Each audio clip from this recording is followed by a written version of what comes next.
Hello, friends. Welcome to Being Faithful, the Importance of Small Congregations, Module 5, Money Matters. My name is Patricia Infanti. I'm part of the Congregational Life staff of the Central East region. I am, along with Andrea Lerner, I am one of the program managers for stewardship in the region. My focus is on stewardship in the congregation, activities and education within the congregation. I'm going to spend a few minutes with you talking about stewardship. I invite you now, if you have a chalice, to light that chalice or to just use it as a focusing, central kind of focusing image for a moment to bring us into that special place that we save for talking about our faith community and talking about the things that are most meaningful to us. I'm going to touch on 4 big topics in the next 20 minutes or so. One is just talking in general terms about stewardship in the congregation. I'm going to spend a little time talking about generosity, which is a little different than stewardship. I'm going to touch a little bit on finance and budget concerns, and then most importantly, provide you with some suggested tools and resources. In a short time like this, it's challenging to provide you with really specific tools. Some of what I'm going to be talking about is a little bit bigger picture. But as leaders, I think it's helpful for you to understand and to gain some common language around some of the big picture ideas related to stewardship in your small congregation. It's important to talk about money. Money is challenging in some congregations. It's a challenging topic. We've been talking about sexuality for years, decades, really, as Unitarian Universalists. We have talked about diversity, although we are only partway down a road of creating the diverse, beloved community that we dream of. But one of the last places where we are faced with anxiety and mistrust and other uncomfortable emotional reactions is in the area of talking about money. And how interesting that is, because we live in a society steeped deeply in conversations about money. Who has how much things cost, how to earn money, how to earn more money than someone else, how to earn money quick, how to flip your real estate and earn money. So we're just surrounded by conversations about money. We're also living in a time where you're hearing a lot in the media and in the larger national conversation about inequality around resources, particularly money. Who has the most? Who needs money? Who doesn't have enough? And these are sometimes challenging and painful conversations. Money can create spiritual discord. It can create, for some people, pain. There is a sense of shame around their experience with money or how much money they have. So this is a place where ministry is really essential, and yet it remains a topic that we find challenging to talk about. So it's important to talk about money. Money is part of being spiritually healthy and spiritually mature Unitarian Universalists. So we didn't used to really have to talk about money so much because in the middle of the 20th century, somewhere in the late 50s or early 60s, number one, churches and sort of the idea of congregational life was still very much a central theme. They were central to the cultural and civic life of every town. And so you engaged with people in your everyday life, the hardware store or the teacher or the neighbor down the road, and then you would see them again on Sunday in church. So there was a real sense of common experience. And our nation hadn't fully fallen into the consumer culture that we live in now. So money was given more freely.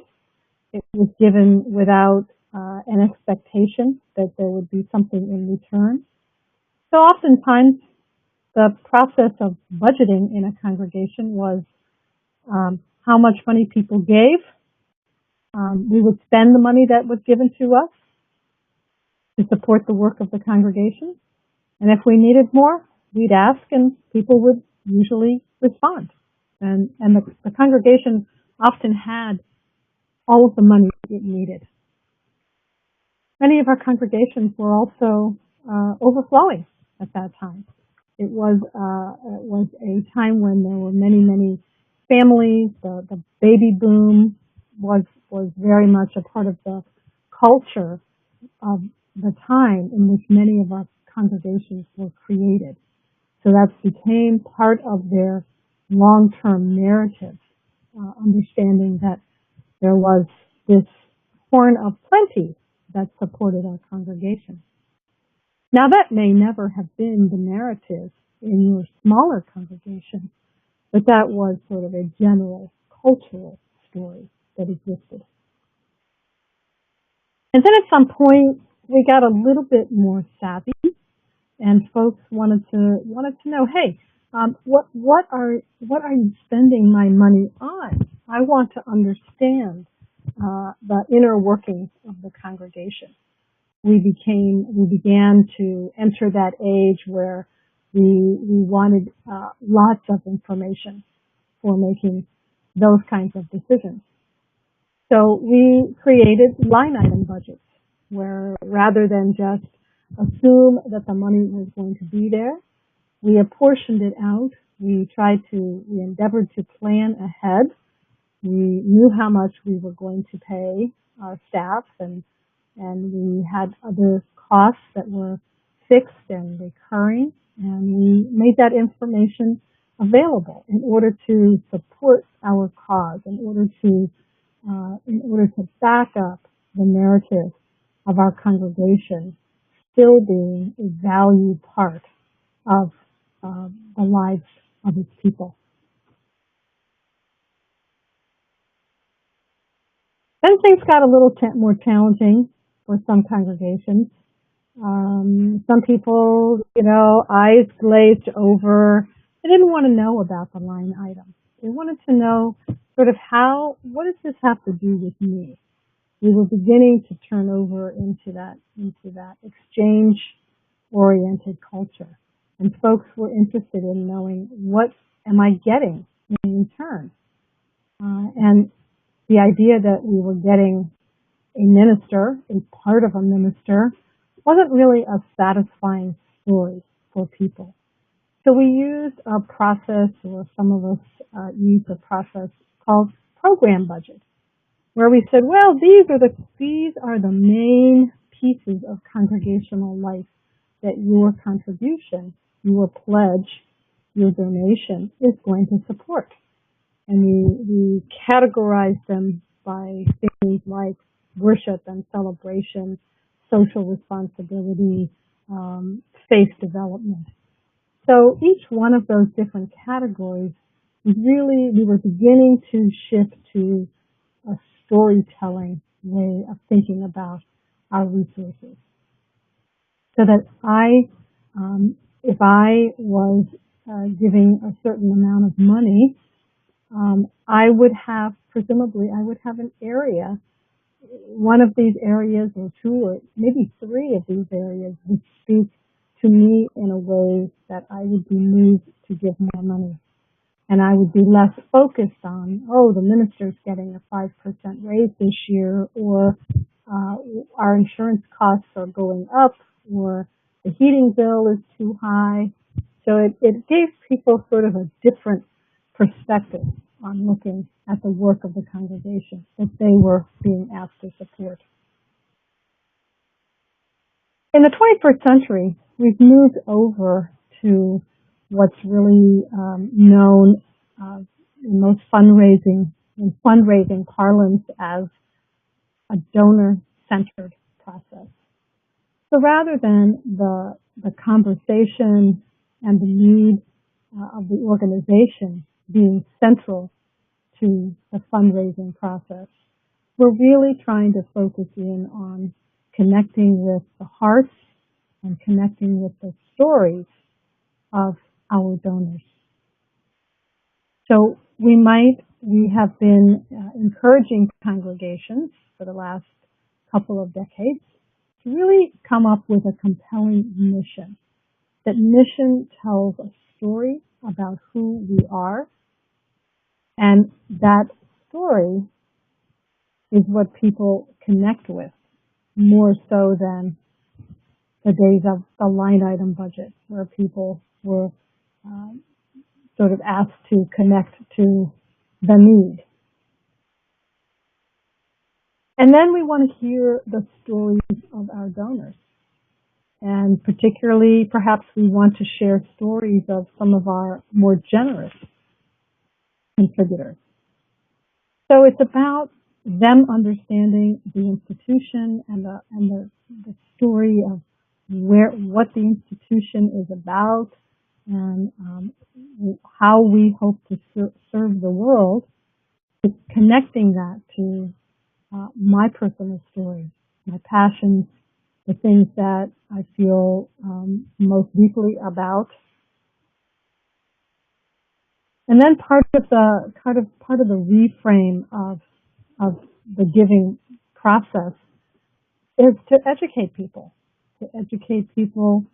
Help them to talk about money in more freely, with less sense of shame or embarrassment, and to try to sort of separate the emotional side of money from the idea that money is simply a man-made construct, that it is simply a way of exchanging our life energy for this tool called money. Part of the giving process now involves gratitude, deep gratitude for our donors. We can't expect people to give in the way that we once did. It's not an obligation in the minds of many. It's given more freely. And so we need to be sure that we are expressing our gratitude for those gifts. And sometimes people are giving out of gratitude, a sense of gratitude for having found our congregation, for having found this community of people. And we need to tap into that. And of course, developing a bigger picture of generosity. So the generosity is not just the generosity of the donors, but it's the generosity of the institution. How is the institution being generous in the world. So in today's world, financial generosity has become countercultural in many ways. We live in a time where um, giving is not a high expectation. It is not reflexive in the way that it once was. Generosity needs to be cultivated over time sometimes. Generosity can also be based on an exchange relationship. That is, we give time, talent, or treasure. That's a term I'm sure that you've heard. But we expect to get something back for that. That there isn't that sense of giving because it's the right thing to do, or being generous because I'm seeing my values come alive in this community or in this outreach of this community. But thinking about, hey, what's in it for me? What am I going to get? And sometimes in our congregations, um, that outside influence of consumerism does infect our giving patterns, sometimes in uncomfortable ways. Has anybody ever experienced that large donor who maybe doesn't like the minister or doesn't like the way worship is being conducted, or is objecting to the music that is being played on Sunday? And so that donor makes a threat and says, well, boy, I really don't like the way this is going, so I might just reduce my contribution. I might leave the community. And sometimes in a congregation, that puts us in a really untenable place. And we want to be mission focused, but sometimes we have to move away from our true mission in order to maintain that relationship with a large donor. And there are many resources and many books that will tell you about a variety of mathematical formulas for figuring out what percentage of your donation should come from a certain percentage of the congregation, so that you don't find yourself in that place where you're deeply dependent on the generosity of one or two people.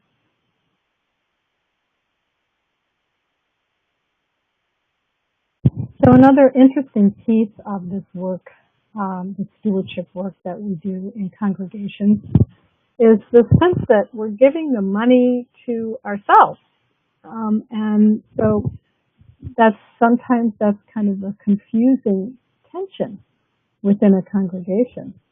People want to see their money, they want to see high impact with their money. Or they want to see impact in the neighborhood or in the world outside of the congregation. And so the idea that they're giving a pledge that's supporting infrastructure may run counter to this sense that they want to know what the impact of their money and their contribution has been. It's less compelling to be able to say, we paid the light bill this month, and we've paid the religious educator's salary, than it is to say we're transforming lives, we're saving lives, we've donated to a homeless shelter, we have donated to a food pantry. So there's just a tension that exists there. Many of our congregations, although smaller congregations, are sometimes in rented space. You may even be in a home when you're moving from a home to home. Um, but sometimes in a smaller, if you were once a larger congregation and perhaps your membership has gone down over the years, you may find yourself with an infrastructure that you need to support that is disproportionate to the number of members that you have. So there are some challenges there in our congregation. Another factor that's really influencing stewardship in congregations right now is just the fact that different generations have different behaviors around how they give. Again, our um, our parents, my parents, I'm a baby boomer. My parents are um, they were born of a time where the church was the center of civic life. That's where you saw everybody in town on Sunday, and it's where you voted, and maybe it's where the Red Cross set up the blood drive, and it was a really important fixture in even in our city. And so the mature population, sometimes called the GI generation, they have very strong connections, very strong cultural ties to the idea of sustaining a congregation. They were institution builders as a broad generational characteristic. They also were wage earners during World War II and post-World War II. And that was a time in which many women entered the workforce. We had a boom economy, and so there is a measure of wealth within that generation that's really unprecedented, and they have an ability to give that succeeding generations may not have. Baby boomers have been a little bit less generous. However, baby boomers have been very passionate about causes. They have been very interested in spiritual experience, moving away from the dogmatic idea of congregational life, the religious nature of congregational life, more towards an individual spiritual experience. And but they have been generous with their time. They have been there in numbers. We have many baby boomers still leading our congregations. And in fact, many of our congregations, we look at them and say, well, they're a little bit gray. We have population as a denomination, the number of over 55-year-olds is pretty significant. Generation X and Y, some of the characteristics that affect their giving patterns are, first of all, less of a connection with a particular denomination or the idea of being churched. The number of church-going families has declined over the years, and they also really beginning with Generation X in significant ways. We're the first generation to have significant educational debt. That began really in the 80s, where the proportion of educational debt to salary was insufficient, and many young people had many years of paying back educational debt, and that continues today with our millennials. So they are giving at a little bit lower level than some of the older generations, but they had a very different. They were born into a recession, and salaries have been stagnant for decades. think about your congregation and think about sort of what is the makeup of the folks here in our congregation. And of course, these are generalizations, and you may well have folks at either end of the spectrum whose profile, whose giving profile, or whose financial resources don't reflect these particular trends that I've listed up. That's quite possible. Just know that these are generalizations, but it's a helpful exercise to think about what is the demographic makeup of my congregation, and what's the potential impact of that in the success of our canvas or our annual pledge campaign. So I just want to talk a little bit about stewardship, specifically in a small congregation. And I'd love to hear from others, maybe when we have our circle, our process circle. What are the things that are unique, that you think are unique opportunities in a small congregation with regard to stewardship? Some of the ones that came to me and some of the ones that I've heard are that time and talent are just assumptions. It's a smaller group of people, oftentimes doing the same level of work that a small mid-sized congregation is doing. So it takes the same number of pieces of the puzzle to do the things that we do on Sunday. You have music, you have flowers, you have someone in the pulpit, you have an order of service, you have somebody counting the offering. So you have the same number of jobs, but you have it spread among a smaller group of people. So there is a sense, and this is a strength, this is a real strength in small congregations. There's a strength that everybody kind of plays a part, that everybody pitches in. Sometimes there's a challenge there for newcomers. Some people are uncomfortable, feel like going to somebody else's house for dinner, and you're not sure where the dishes in the kitchen go, and you're not sure where things, what is expected of you. So we need to do some education with our newcomers around that. But oftentimes, the idea that there's high commitment within a smaller congregation is really a very positive one. And sometimes that's because the personal relationships are just that much more intimate. People will know when you're not there. People will know if you are not putting away the chairs.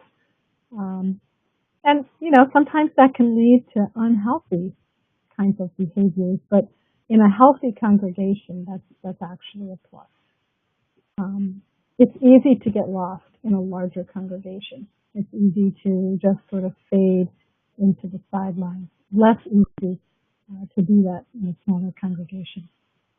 Smaller congregations also sometimes, depending on kind of where you're located and whether you have families in your congregation, but often there is more of a multi-generational focus. If you don't have an active religious education program, the children may be in the service with you. And so this can become a plus in terms of stewardship, because people feel a part of that village that is connected to those children.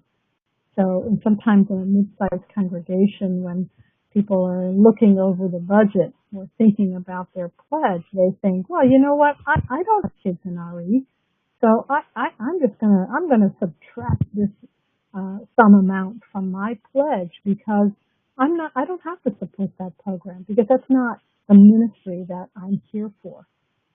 In a smaller congregation, we know those families, we know those children, and there may be more of an openness to understanding that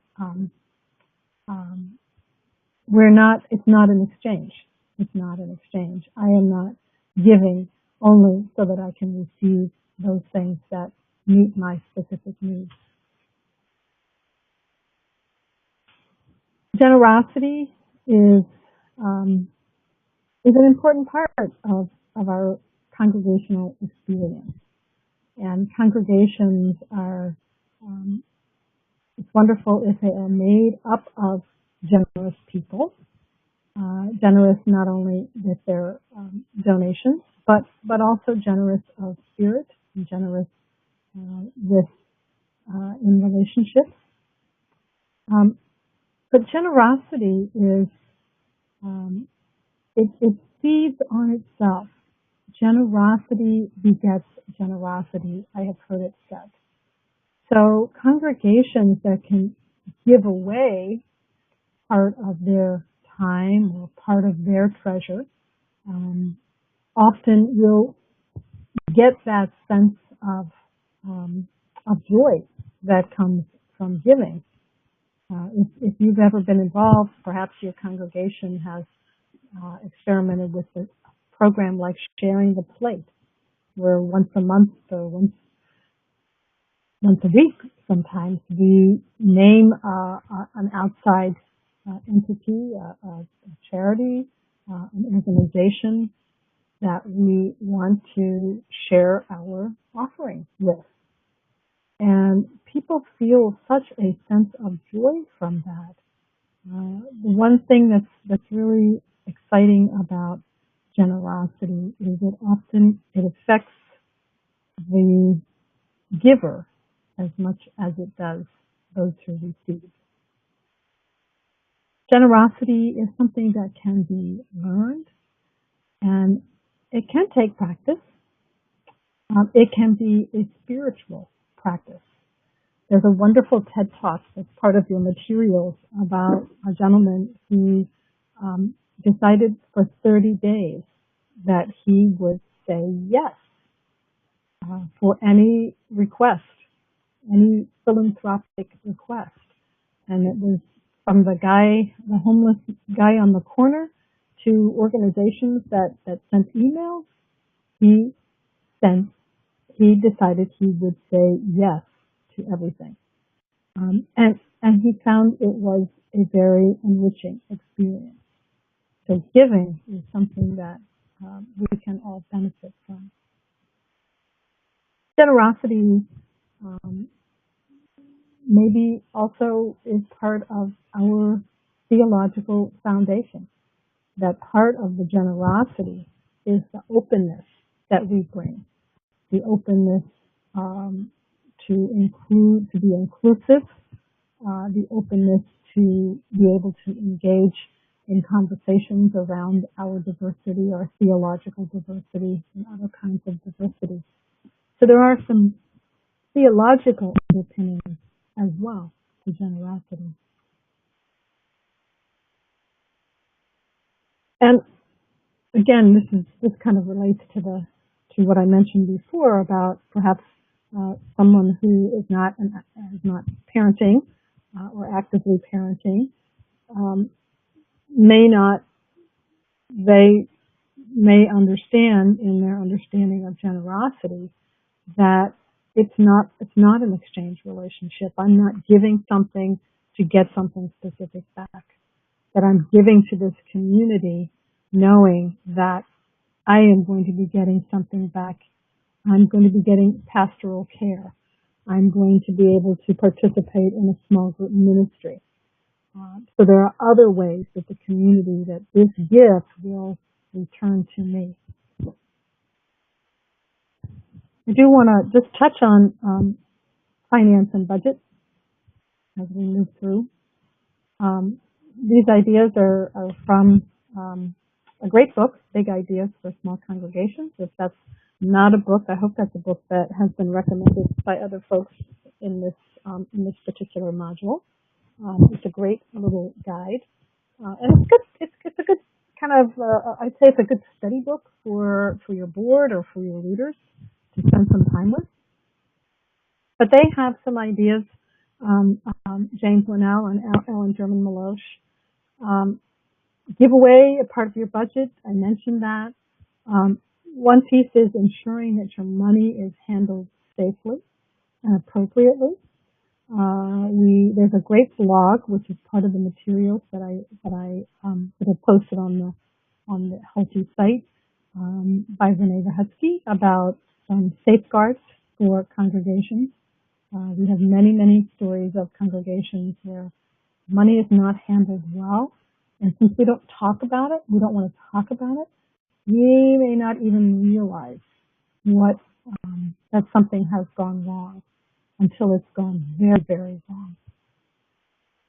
Another thing that Ellen and Jane recommend is to ask, to always ask. Don't assume that people understand the process of giving in a congregation.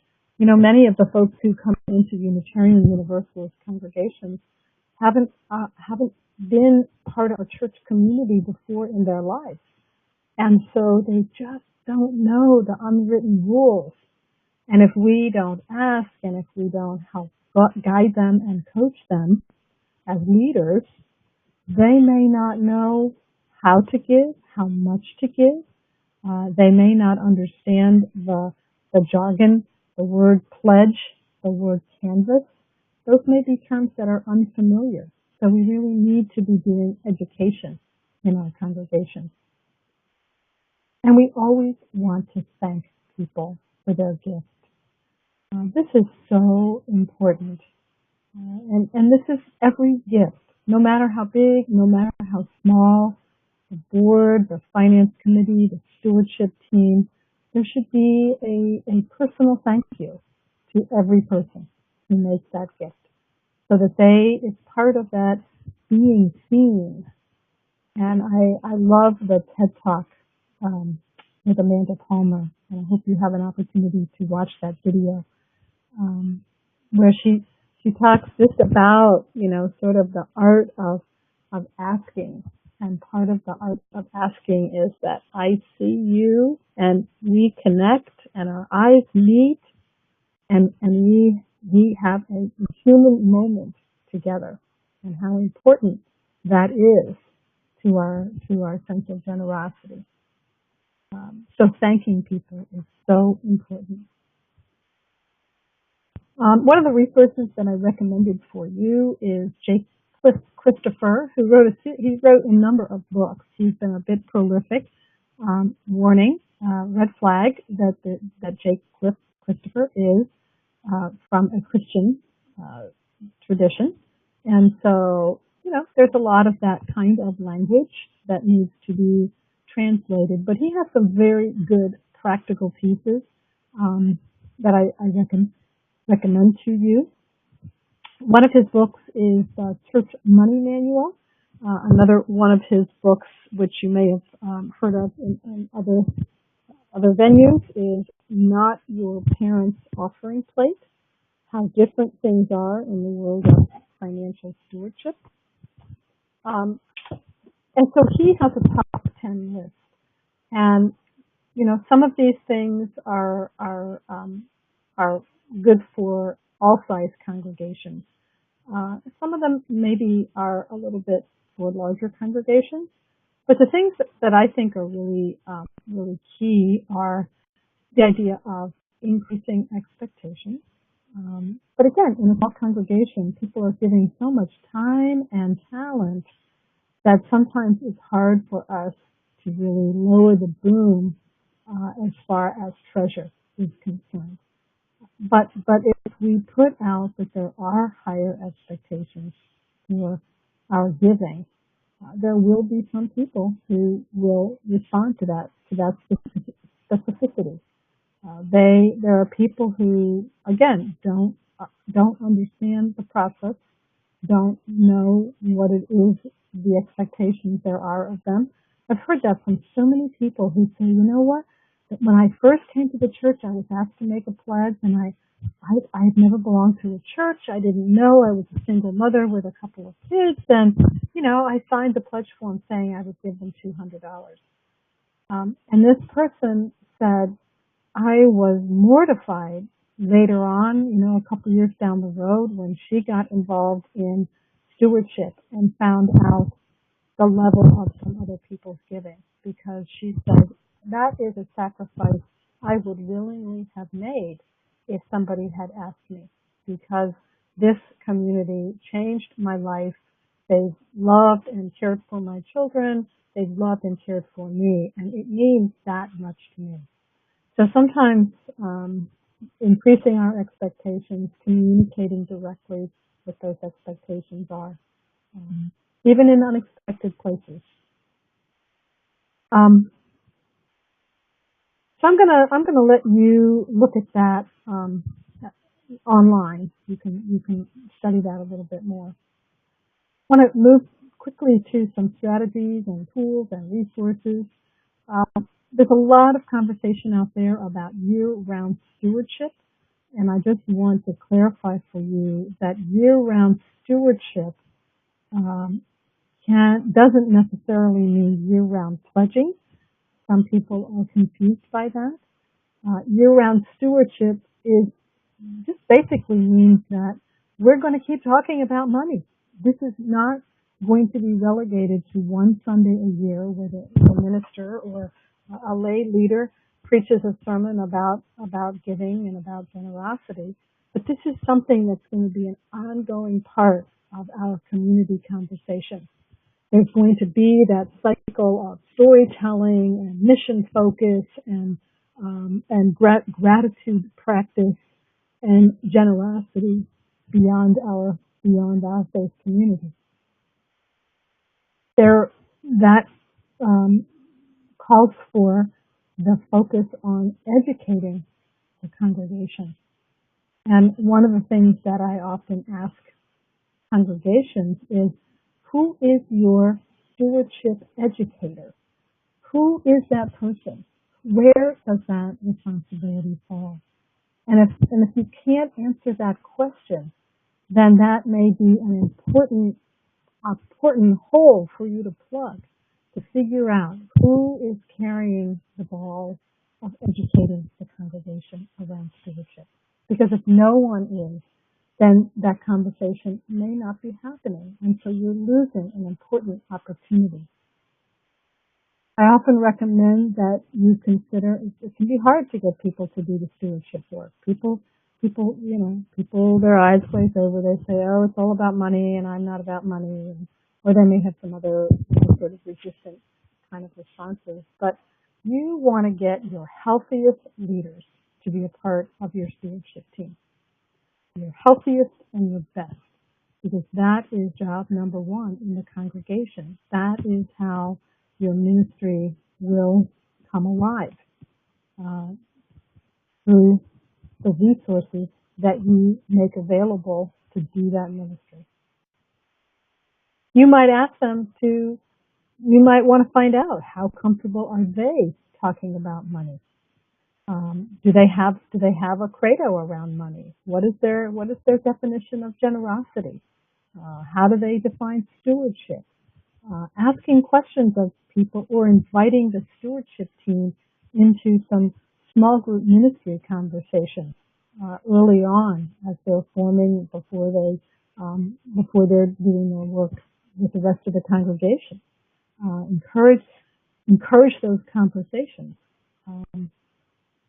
You'll find out a lot about them, and hopefully you'll find out that you have a good fit with the mission of your congregation. People who are excited about the mission and understand the role of money and are comfortable telling that story to the rest of the congregation. You might also want to seek expertise or gather with another congregation, either for a full day stewardship training where we go into some of what I've talked about in much, much more depth, and we get much more hands-on, or just the expertise of a single congregation. If you're interested in a capital campaign, there are resources for you with the UUA. There are people that you can talk to, but there's nothing like talking to another congregation of a similar size or a similar age or with similar resources. How did you do it? How did the process go for you? Where were the pitfalls? it's wonderful to talk to another congregation. We have so much to learn from each other. So a couple of quick resources. We do have a whole page of resources on our surgeuua.org website. You can just click on resources on the top, the blue line there, under resources by topic. There is both small congregation resources and stewardship resources.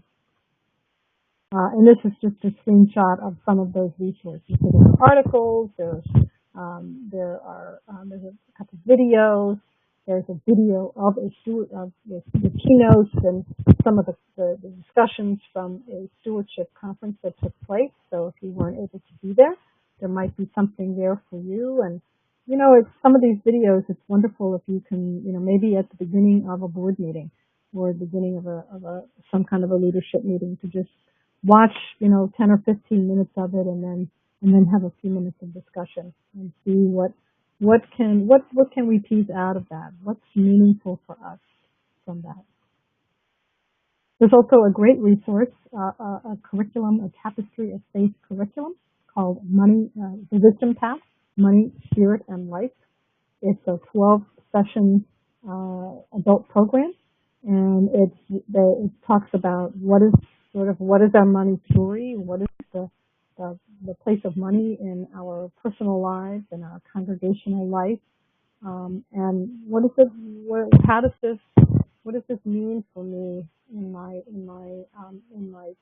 religious life? What are the values that are important? What does Unitarian Universalism tell me about money?